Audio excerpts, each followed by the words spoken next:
শুভেচ্ছা, শুভ দুপুর, শুভ সময় সুপ্রিয় দর্শক, আপনাদের সবাইকে সাদর আমন্ত্রণ আমাদের আজকের সরাসরি চ্যানেলের স্টুডিও থেকে আপনাদের প্রিয় আয়োজন, প্রতিদিনকার আয়োজন ফ্রেশ প্রিমিয়ামটি তারকাকথনের আজকের পর্বে। এবং আমি আপনাদের সাথে রয়েছে আপনাদের কেবিন ক্রু শাফি, এবং আমাদের সঙ্গে রয়েছেন guest of honours of course. এবং আজকের কথা বলার সময় এসছে, আমাদের ঈদ যেহেতু সামনে চলে এসছে এবং ট্রান্সমিশন সম্পর্কে আপনারা সবাই খানিকটা ওয়াকিবহাল হয়েছেন ইতিমধ্যে। এবং আজকে আমরা ঈদের আগের দিন সন্ধ্যা বা রাত নিয়ে কথা বলবো। তার মানে হচ্ছে রেজানুর রহমানের নাটক, এবং সেই নাটকটি নিশ্চয়ই প্রত্যেক বছর গত 25 বছর ধরে এরকম একটি নাটক আমাদের জন্য উপহার নিয়ে তিনি দিয়ে আসছেন ঈদের আগের দিন রাত্রেবেলা, এবং সেটিকে একটু স্পেশাল ট্রান্সমিশন হিসেবে আমরা কাউন্ট করে থাকি অলওয়েজ, এবং এবারও তাই করছে, এবং সেটা নিয়ে আমরা কথা বলবো আজকে আমাদের সঙ্গে মেন সার্কাস রয়েছে সেই নাটকের। আমার ডান দিকে রয়েছেন আমাদের খুব অত্যন্ত কী বলবো পরিচিত একজন মুখ, আমাদের এই বাড়ি ভাই আছেন আমাদের সঙ্গে। বাড়ি ভাই আমাদের একদম কি আত্মীয় বলবো আমি, এবং সেই সঙ্গে রয়েছেন এই নাটকটির যিনি প্রধান চরিত্র বলা হয়েছে আমাকে, আমরা দেখিনি এখনও, আমরা আবিষ্কার করবো এদের আগের দিন, অপ্সরা। এবং সেই সঙ্গে রয়েছেন রাজীব সালিন, অভিনয় শিল্পী। তারা তিনজনই আসলে খুব শক্তিশালী অভিনয় শিল্পী, আমি জানি, এতটুকু বুঝতে পারি। স্বাগত আপনাদের তিনজনকে। অপ্সরা কেমন আছেন? আমি ভালো আছি, আপনি কেমন আছেন? খুব ভালো আছি, এবং আমার খুব ভালো লাগছিল যে রেজানুর ভাই দূর থেকে আপনাকে চেয়ার আপ করছিল একজন মেন্টর হিসেবে। This is very beautiful scene to watch. সব মিলে কেমন আসলে, বাড়ি থেকে সবার শেষে জিজ্ঞেস করা উচিত, কারণ তুমি সবচেয়ে অভিজ্ঞ এখানে। আপনার কেমন লাগছে সব মিলিয়ে নাটকটি রিলিজ হতে যাচ্ছে? সত্যি কথা বলতে এই অনুভূতিটা আসলে, এই আনন্দটা আসলে প্রকাশ কিভাবে করব সেটা অনেক কঠিন একটা বিষয়, কারণ ঈদের আগের দিনের নাটক 25 বছর ধরে এটা একটা বলতে পারেন একটা কালচার হয়ে গেছে। নো আইডিয়া কত দর্শক আছে। এটাই কি বলবো, যে এটা আসলে আমার জন্মের আগ থেকে চলে আসছে। তো সেই প্রথায় এসে একজন তরুণ অভিনয় শিল্পী হিসেবে আমি কাজে নামছি। সো এটা রেজানুর রহমানের নাটকে অভিনয় করতে পারাটা, ঈদের আগের দিন চ্যানেলের মতো একটা চ্যানেলে আমার নাটক যাচ্ছে, সেখানে আমাকে দেখাবে, সেটা আসলে এই আনন্দটা সীমাহীন। নিশ্চয়ই আমি বুঝতেও পারছি সেটি। এবং এবারে একটু নামটা একটু বলি, শিরোনামটা এবারে শিরোনামটাও সবসময় আমরা চেয়ে থাকি যে কি হবে আসলে এবারে। একটি পরিবারের গল্পের পারিবারিক গল্পের খসড়া, রাইট? ঠিক আছে তো? একটি পারিবারিক গল্পের খসড়া। এবারে নামটা খুব টানছে আমাকে, এবং সবাইকেই টানবে, আমি প্রিটি শিওর। আমি একটু রাজীব ভাইয়ের কাছে একটু আসি, যে এবারের প্রজেকশনটা কি হবে বা কিরকম হবে এবার নাটকটি? প্রত্যেকবার তো মেসেজ থাকে, আমি প্রিটি শিওর। এবার একটা কিরকম হতে চলেছে? প্রথম আমার একটা ফিলিং বলি, সেটা হচ্ছে যে এই যে স্পটটা, যে ঈদের আগের দিনের নাটক মানে রেজানুর রহমানের নাটক, এই জায়গাটায় কাজ করলে আমার একটা স্পেশাল ফিলিং হয়। স্পেশাল ফিলিংটা হয় এটা যে আমি বোধহয় শেকরের খুব কাছাকাছি আছি, কারণ হচ্ছে যে অনেক আগে থেকে শুরু, এবং চ্যানেলের একটা বিশাল কন্ট্রিবিউশন আছে আমাদের নাটক ইন্ডাস্ট্রির জন্য। তো এইটা হচ্ছে আমার ভেরি গুড ফিলিং, যে এইরকম একটা প্রজেক্টে এই স্পটটায় আমি কাজ করছি, এবং এইখানে অনেক গুণী অভিনয় শিল্পীরা অভিনয় করেছেন, অনেক ভালো ভালো নাটক হয়েছে এখানে। এটা প্রথম কথা। এবং এবার যখন পরিচালক আমাকে বললেন এরকম একটা গল্প করছি, এবং এই গল্পটা সমসাময়িক যে আমাদের বাস্তবতা, সেই বাস্তবতার একটা ছোঁয়া ইমপ্রেশন এখানে আছে। তো একজন অ্যাক্টর হিসেবে যখন সমসাময়িক প্রবলেমকে আসলে অ্যাড্রেস করা হয়, এবং সেই কাজটায় যখন নিজের কন্ট্রিবিউশন থাকে, তখন ভালো লাগে, এবং আমার মনে হয় এটা দর্শককে নাড়া দেবে অন্যভাবে, অন্যরকম ভালো লাগবে। যিনি রচনা করেছেন তিনি খুব থটফুল, আসলে এটা সবাই জানে, প্রতিটা কাজেই স্পেশাল মেসেজ থাকে, সেই জন্য সেই জায়গা থেকে বলা। বাইরে আপনার কাছে একটু আসবে, আপনি যদি বলেন যে এবারে নাটক সম্পর্কে আপনি যা বলবেন সেটাই তো আমরা শুনবো, আসলে এবার সম্পর্কে একটু যদি বলেন। প্রথমেই আমি চ্যানেল আইয়ের এই আয়োজন যারা দেখছেন তাদের সবাইকে ঈদের শুভেচ্ছা জানাচ্ছি। আমাদের ঈদ খুব সমাসন্ন, খুব দুদিন পরেই 6 তারিখে অনিয়ার যদি নাটক হয় তাহলে 7 তারিখে ঈদ হবে। সবাইকে ঈদের শুভেচ্ছা, ঈদ মোবারক। হ্যাঁ, এই রাজীব যেভাবে বলল যে ঈদের আগের দিন মানেই রেজানুর রহমানের নাটক, এই একটা স্লোগান হয়ে গেছে, আমরা দেখে আসছি। এবং চ্যানেল আই একটি জনপ্রিয় গণমাধ্যম, সেখানে 25 বছর যাবৎ একজন মানুষের প্রতিবারই এটা একটা এই যে জানবে যে ঈদের আগের রাত মানে রেজানুর রহমানের নাটক হচ্ছে, এইটা একটা বিশেষত্ব আছে নিশ্চয়ই। আমি পার্সোনালি রেজা ভাই সম্পর্কে আগে একটু বলি। রেজানুর রহমান একাধারে উনি কিন্তু একজন নাট্যকারী শুধু না, উনি একজন প্রথিতযশা সাংবাদিক। আমরা জানি আনন্দ আলো একটা জনপ্রিয় পত্রিকার সম্পাদক হিসেবে কাজ করছেন, এবং এর আগে অনেক পত্রিকায়ও তার বিশাল অভিজ্ঞতা আছে। উনি একজন থিয়েটার অঙ্গনের মানুষ, দীর্ঘকাল যাবত। আমরা যখন থিয়েটার 80-র দশকে সেখানে শুরু করলাম, সেই সময় থেকে দেখে আসছি রেজানুর রহমান থিয়েটার নিয়ে তার যে অনেক কাজ, তার ডিরেকশন, তার অভিনয়, সেগুলো দেখে এসেছি। এবং পরবর্তী সময় যখন এই আকাশ সংস্কৃতি শুরু হলো, তারপর থেকে তাকে টেলিভিশনের নাটকে আমরা দেখেছি নিয়মিত, এমনকি স্বল্পদৈর্ঘ্য চলচ্চিত্র নির্মাণ করে জাতীয় পুরস্কার প্রাপ্তি, এগুলো অনেক, মানে এই তার অনেক, এবং তার পরিশ্রম, তার কাজের পরিশ্রম, এই পুরস্কার উনি সবসময় পেয়ে আসছেন।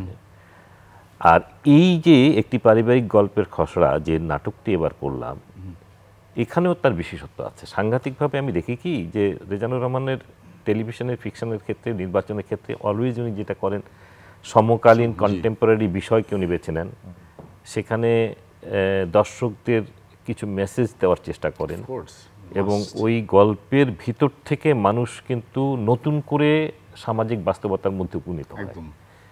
আর শিল্প সাহিত্যে যখন এই আমাদের সমকালীন জীবনের আমরা প্রতিরূপ দেখি বা প্রতিফলন দেখি, অবভিয়াসলি আমার মনে হয় আমি যখন দর্শক হিসেবে যখন দেখি তার নাটক, সেটি কিন্তু অন্যরকম একটা ফিলিংস দেয়।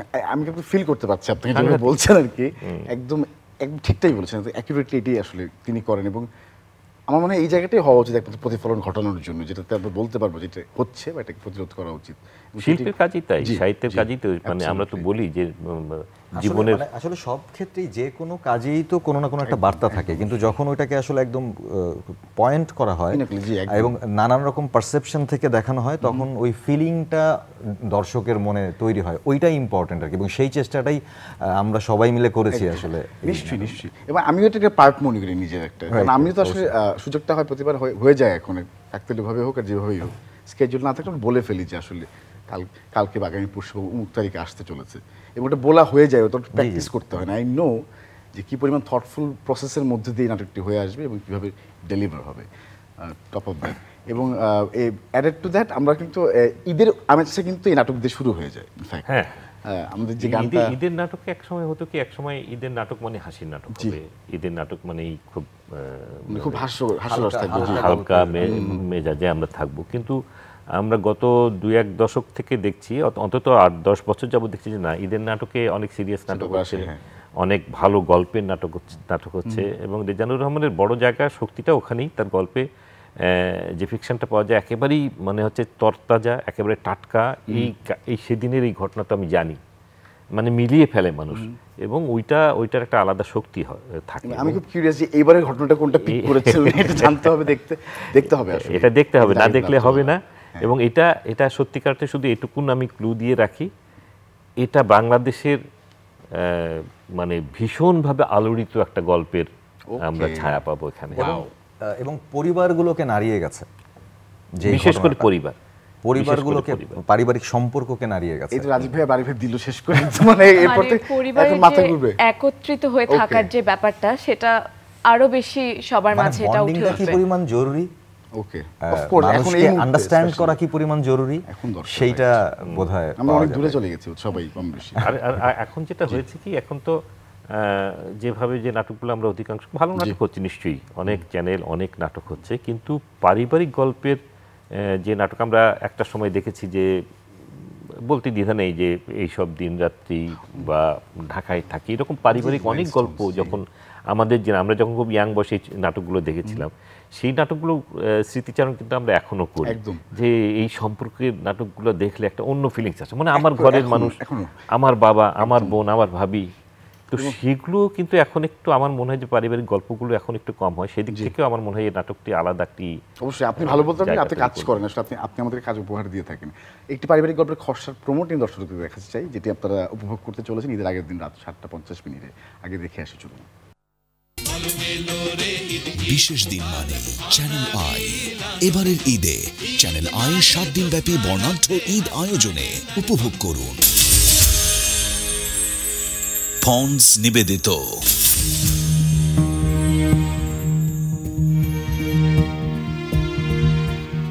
সংসারের কিছু নিয়ম রীতি আছে। পাওয়ার্ড বাই গ্রামীণ ফোন। তার মানে আমি তোমার জন্য পারফেক্ট না? আমি বাড়াবাড়ি করতে। হ্যাঁ আম্মা, আপনি বাড়াবাড়ি করছেন। ঈদের আগের দিন মানেই রেজানুর রহমানের নাটক। এবারেও ঈদের আগের দিন রাত 7:50 দেখবেন রেজানুর রহমানের নাটক, একটি পারিবারিক গল্পের খসড়া। পরিবার কাকে বলে তুমি বোঝো? মাকে মায়ের জায়গায় আর বউকে বউয়ের জায়গায় রাখতে শেখো।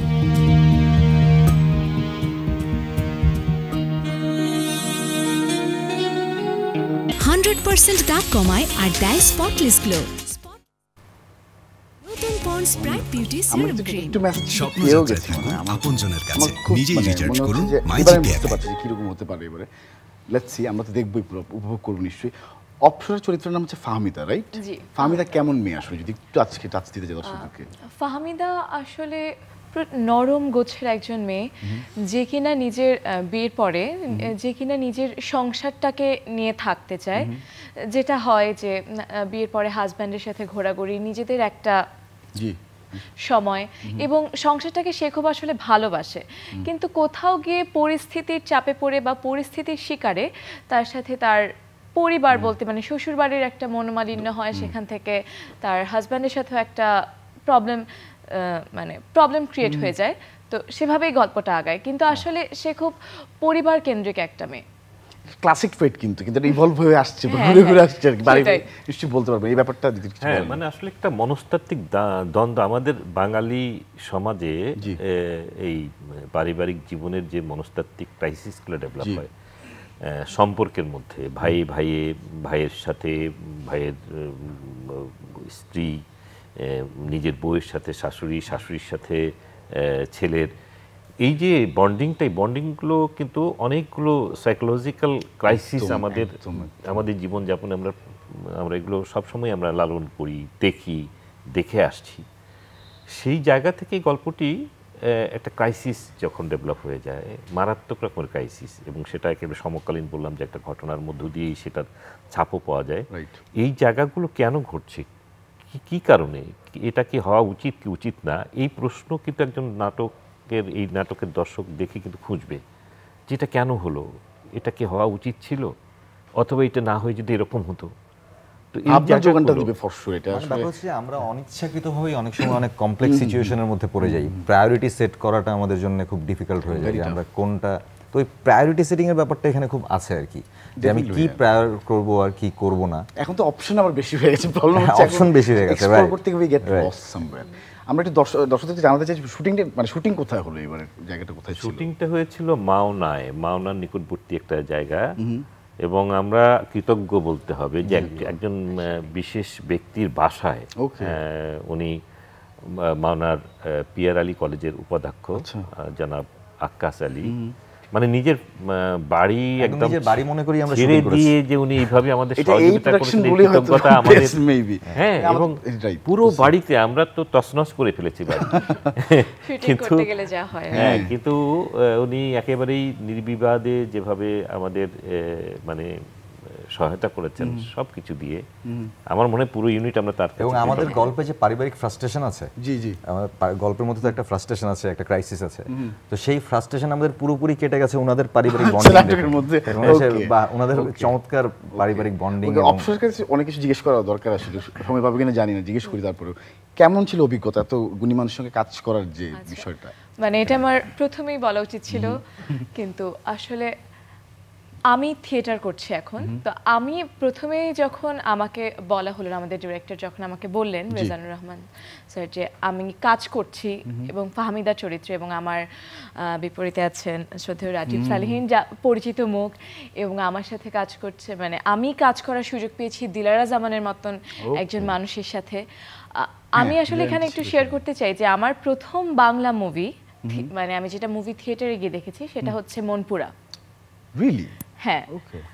তো মনপুরা দেখার সময় আমার দিলারা জামান ওখানে যে চরিত্রে অভিনয় করেছেন, জি জি জি, এবং আমি সেটা দেখে সত্যি কথা বলতে আমি সেই জায়গায় পড়ি, এবং ওনার বন্ডিংটা দেখে আমার মনে হয়েছিল যে আমার এরকম একজন দাদি থাকলে খুব ভালো হয়। তো সেখান থেকে আসলে দিলারা জামানের সাথে কাজ করতে পারা, আমি সামনেই বসে আছেন আমাদের, আমি ওনাদের বাড়ি স্যার, এবং ওনাদের সবসময় দেখেছি যে অতিথি মঞ্চে কিংবা আমাদের বিচারক মঞ্চে থিয়েটারে, কিন্তু সেখান থেকে আমি ওনাদের সাথে একই ফ্রেম শেয়ার করছি, এই জিনিসটা আসলে আমার কাছে সত্যি কথা বলতে স্বপ্নের মতন।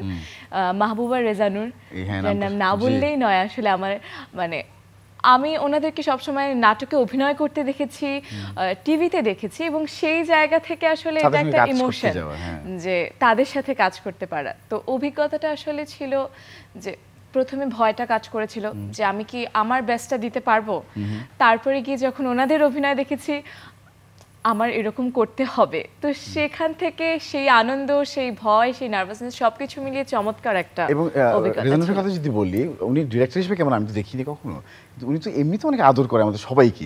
হ্যাঁ হ্যাঁ, তো ওইখানে আসলে কেমন ডিরেকশনের জায়গা? আচ্ছা, এখানে আমি আরেকটা কথা বলি যে আমি রেজানুর স্যারের থিয়েটারে, এথিক থিয়েটারের সাথেই আছি, এবং সেখান থেকে অলওয়েজ ডিরেক্টর হিসেবে আমরা পেয়েছি যিনি খুব আদর করে বুঝিয়ে আমাদেরকে পুরো ব্যাপারটা বুঝিয়ে দেন, এবং আমরা দেখেছি যে ডিরেক্টররা আর কি কাজের সময় যেটা হয় যে প্রেশারে একটু বকাঝকা করেনি, কিন্তু আমার ক্ষেত্রে অলওয়েজ হয়েছে যে আমি এই পর্যন্ত 2টো নাটক করেছি এবং কখনো বকা খাইনি।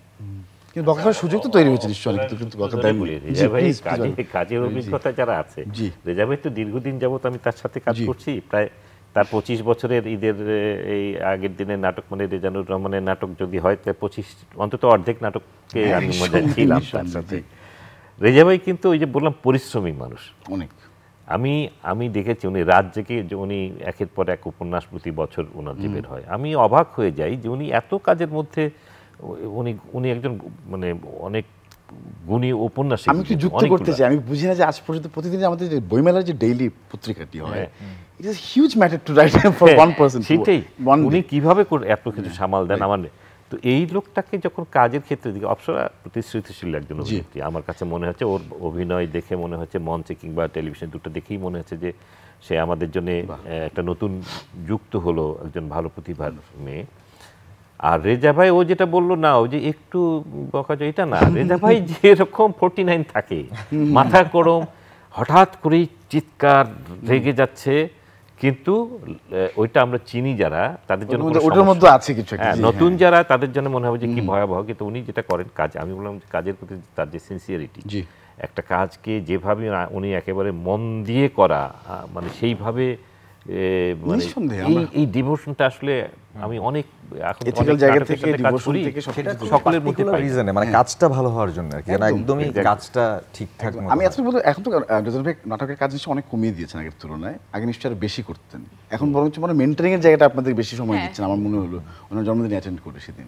ইট ওয়াজ ওয়ান্ডারফুল, সবাই যেভাবে অভিজ্ঞতা শেয়ার করছিলেন, এবং এই আমরা কিন্তু উনি না দিলেও কিন্তু আমরা চেয়ে নিব, কিন্তু ঈদের আগে নাটকটা যেটা আছে উনি নাও দিতে চাইলে, এবং এটা আসলে একটা full package of family entertainment that used to be in 90s 2000s, এটা আমাদের দরকার আছে আসলে। আমরা ওটা থেকে অনেক দূরে চলে গেছি, যেমনটি বাড়ির বলছেন একটু আগে, পারিবারিক দূরত্বের কথা, ক্রাইসিসের কথা যেগুলো বলছেন, সেগুলো একটু মনে করলে আসলে আমরা we can work on it further. আমার মনে হয় এটা খুব আমাদের খুব ভালো কাজ করে। আমার সরল দর্শক হিসেবে আমার একটা জাস্ট সিম্পল ওপিনিয়নও না, আসলে আমার একটা অবজারভেশন বলবো আর কি। না, আসলে ব্যাপারটা হচ্ছে যে সব রকম গল্পই তো হওয়া উচিত। যেমন ধরেন অনেক ক্ষেত্রে অনেক সময় এরকম হয় যে আমরা বলি যে আমি অনেক মানুষ নিয়ে নাটক বানাই, এটা কিন্তু অনেক, আমার যদি গল্পের জরুরি না হয় তাহলে অনেক মানুষ দরকার নেই, ইন্ডিভিজুয়াল মানুষের গল্প হবে, ইন্ডিভিজুয়াল একজনের ক্রাইসিসের গল্প হবে, দুজনের ক্রাইসিসের গল্প হবে, কিন্তু পারিবারিক গল্পও হবে, কারণ এটা তো আমার কালচার, আমার কালচারটা তো যেভাবে আমার সবকিছু মিলিয়ে কাজ হতে হবে। এবং এটা যেটা হয়েছে যে ওইটা যখন কমে যায় তখন আসলে একটা জেনারেশনের কাছে বোঝা হয় না, একটা জেনারেশনের যে আসলে কি হচ্ছে আমাদের মানে আমি যেটা বলতে চাই কি রাজীব, যে অবভিয়াসলি আর্ট হচ্ছে এন্টারটেইনিং, প্রথম শর্ত হচ্ছে আমার বিনোদন থাকতে হবে, সেটা ঠিক আছে, কিন্তু আর্ট কিন্তু আমাকে বার্তাও দেবে, আর্ট কিন্তু আমাকে একটা পথ দেখাবে, আর্ট আমার থিঙ্কিং এর জায়গা তৈরি করবে, চিন্তার জায়গা তৈরি করবে, যে কেন কেন এই প্রশ্ন আমার মাথায় তৈরি হয় একটা আর্ট দেখার পরে, যে এটা কেন হলো, কেন ঘটে। তো রেজানুর রহমানের নাটকে সেটা পাওয়া যায়, সেটা সাংঘাতিক রকমের গুরুত্বপূর্ণ ব্যাপার, যে সে কিছু একটা চিন্তা ঢুকিয়ে দেয়, তার আর্টটা দেখার পরে প্রশ্নটা ছুড়ে দেয় এবং আমাদের খুব ইম্পর্টেন্ট আর্টের জন্য, সেটা খুব গুরুত্বপূর্ণ। জি, এবার আমি একটা সরল প্রশ্ন করি আর কি, একটু হালকা করি, এবার লাইট করি, যে রেজানুর ভাইয়ের সঙ্গে এই যে কাজগুলো করেছেন এই পর্যন্ত এবং ডিরেক্টর হিসেবে করেছেন, কেন করেছেন? মানে এথিক্যাল, প্রফেশনাল এথিক্যালিজম যদি জিজ্ঞেস করি, যে আমরা এথিক্যালি মানে এথিক্সের এই জায়গাটায় প্রফেশনালিজমের এই জায়গাটা ম্যাচ করে বলে আমি করেছি, এই জায়গাটা কোনটা আসলে? আন্ডারস্ট্যান্ডিং, সবচেয়ে বড় কথা কি সমঝোতা, যেমন উনি কি চাচ্ছেন এটা আমি বুঝি, জি, এবং আমার ক্ষমতা কতটুকুন সেটা উনি বুঝছেন।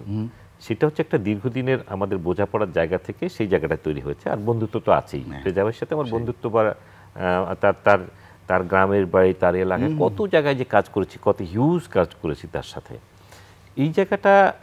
তাই বলে আমি বলছি না যে আমার নতুন একজন ডিরেক্টরের সাথে আমি কাজ করে সেখানে ঝামেলা হচ্ছে, সেটা না।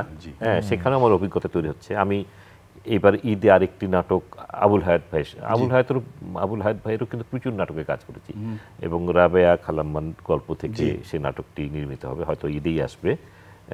লেখক সে নাটক আবুল হায়াতের পরিচালনায় এসেছে মনে হয়। তো সেই নাটকে আমি অভিনয় করেছি। তা হায়াত ভাইয়ের সাথে ওই হায়াত ভাইয়ের সাথে কাজ করে যে আন্ডারস্ট্যান্ডিংটা হয়, রেজানুর ভাইয়ের সাথে কাজ করে যে আন্ডারস্ট্যান্ডিংটা হয়, খুব একটা বোঝাপড়ার জায়গায় তৈরি হয়। আবার নতুন একজন ডিরেক্টরের সাথে কাজ করেও কিন্তু আমি সেখান থেকে শিখি, যে বুঝি, তার নার্ভ, তার পালস বোঝার চেষ্টা করি। তো সেগুলো জায়গা থেকে এটা তো ঘটবেই। তবে রেজানুর রহমানের গল্পের ওই যেটা বললাম যে আলাদা একটা টান আছে। উনি ডাকলেই আমি কখনোই, ঝামেলা থাকলেও আমি, বা উনি আমাকে জোর করেন যে আপনি ম্যানেজ করে এইভাবে আসেন। কিভাবে হয় ভাই? মানে গল্পটা কি শুনতে চাওয়া হয় নাকি কখনো উনি শুনিয়ে দেন? আমি রেজানুর রহমানের কাছে কখনো গল্প শুনতে চাই না, কারণ আমি জানি রেজানুর রহমান যে ধরনের গল্প লেখেন, উনি ওই জায়গা, ওনার একটা স্ট্যান্ডার্ড আছে, সেই স্ট্যান্ডার্ডটার নিচে অন্তত উনি কিছু করবেন না, এটা নিশ্চিত। কিন্তু একজন নতুন ডিরেক্টর যখন আসবে, তখন তো আমি বলি যে ভাই গল্পটাকে, আমার চরিত্রটাকে একটু বলো, শুনি, বুঝি, সেগুলো আমার উচিত। কিন্তু রেজানুর রহমানের ক্ষেত্রে আমি পার্সোনালি, ওটা আমি অনেস্টলি বলছি, যে আমি কখনো বলি না যে আমার কি ক্যারেক্টার, সেটা একটা দৃশ্যে না পুরো গল্পে আছে। কখনো তার গল্পে আমি অনেকখানি জুড়ে থাকি, একটা গল্পের মানে বলা যায় মেইন ক্যারেক্টার। আবার অনেক গল্পে আমি পেয়েছি যে একটা বা দুটো সিনে আমাকে উনি ডেকেছেন। আচ্ছা, আমার সাথে সেটা নিয়ে আমার কোনো ধরনের তার সাথে কখনো কথা হয় না। গিয়ে হয়তো বলছে, আপনার টেলিফোনে আগে উনি, হ্যাঁ আপনি যেটা বলছেন যে টেলিফোনে আগে উনি আমাকে ব্রিফ করেন শুটিং এর আগে। ওটা তো হ্যাঁ, এটা করবি যে আপনার এই ওই যে ক্যারেক্টারটা এই হেজিটেশনটা নেই যে মানে চাইতে হবে বা পড়তে হবে, এটা ব্যাপারটা না, সেটা নেই, সেটা একেবারেই নাই। সেটা নেই। রাজীব ভাই, আমি জিজ্ঞেস করব আপনাকে, কারণ কিছু দরকার নেই, আমি বুঝতে পারি যে আসলে কোন জায়গাটা আপনাদের বন্ডিংটা রেজানুর ভাইয়ের সঙ্গে রয়েছেন। এবং অপসরা আরেকবার কংগ্রাচুলেশনস ফর ইউর ডেবিউ। এবং ঈদের আগের দিন ট্রান্সমিশনটা আসলে অনেক বেশি সুন্দর একটা ট্রান্সমিশন। অন্য জায়গায় সেটা যে ঈদের পুরো আয়োজনটা শুরু হচ্ছে ওই রাত থেকে, মানে চাঁদ রাত আমরা বলি, 7:50 ইজ দ্য টাইম যখন আমরা শুরু করি সবকিছু, ঈদটা শুরু হয়ে যায়। জি জি, একদম। এবং নাটক শুরু হয়, এবং এই রেস্টটা কেন জানি অনেকক্ষণ থেকে যায়, পুরো অল থ্রু আউট 7 days। শেষটা একটু জিজ্ঞেস করতে, যে কোনো মজার ঘটনা ঘটেছে? রেজানুর ভাইয়ের ওখানে মজার ঘটনাও ঘটে, কিন্তু আমার মনে হয় সেরকম এবার কোনো ঘটনা ঘটে, একটা গল্প শুনতে চাই ছোট্ট করে, যদি সময় থাকে একটু আছে কি? এবার আসলে মানে আমার কাছে, আমি এর আগের ঈদে, এর আগের বছর কোরবানি ঈদেও রেজানুর রহমানেরই পরিচালিত বদরুল তুমি ভালো হয়ে যাও, সেটা দিয়ে আসলে আমার যাত্রা শুরু। তো সেখান থেকে আসলে আমি প্রথমেই কৃতজ্ঞতা জানাই রেজানুর রহমানকে, আমাকে এরকম একটা চরিত্রে মানে কি বলবো সিলেক্ট করার জন্য, আমাকে ভাবার জন্য যে অপসরা পারবে। তো আমি প্রথমে আমার যে ঘটনাটা মজার ঠিক না, আমার কাছে এটা স্মরণীয় হয়ে থাকবে, যে আমাকে যখন জানানো হলো যে তুমি ফাহমিদা চরিত্রে সিলেক্ট হয়েছো, এবং আমি যখন এটার ব্রিফ নিতে এসেছিলাম, তখন আমাকে বলা হলো যে আচ্ছা এই চরিত্রটা এমন এমন এমন।